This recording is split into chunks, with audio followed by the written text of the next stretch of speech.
Саламатсыздар ма, құрметті оқушылар? Бос уақытымызды тиімді пайдаланып, жонглер жасауды үйренейік. Жонглерлік өнер цирк өнерінің бір түрі. Үш немесе одан да көп заттарды белгілі бір ырғақпен лақтырып және қағып алып, қолда ойнатылу машығы. Осы өнерді үйренудің бірнеше тәсілі бар. Ең бірінші тәсіліміз аяғымыз алшақ, денемізді тік қойып, қолымызға кезек-кезек допты алып, көз мөлшерімізден сәл биік ара қашықтықта лақтырып, қолымыз үйренгенше үйренеміз.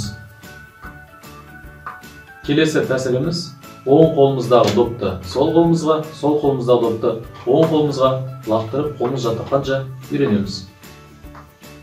Келесі тәсіліміз екі допты алып, қолымыз жаттыққанша лақтырып үйренеміз.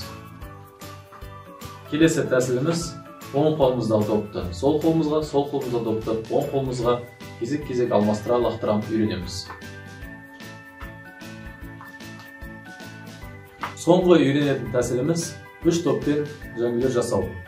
Оң қолымызға екі доп, сол қолымызға бір допты аламыз.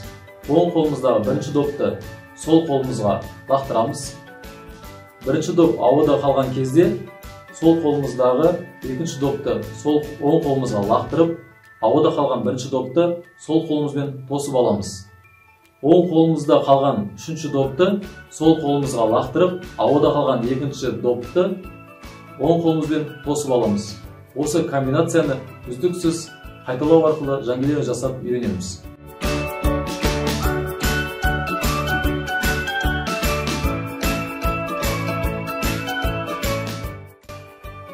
Сіздердің үйренген жонглерлік өнердің адамға пайдасы, мидың дамуының пайдасы зор. Балалар үшін бұл әсіресе пайдалы, көру қабілеттігі жақсарады, екі қолдың бірдей жұмыс істеу машықтары дамиды, оқушылардың оқу белсенділігі артады.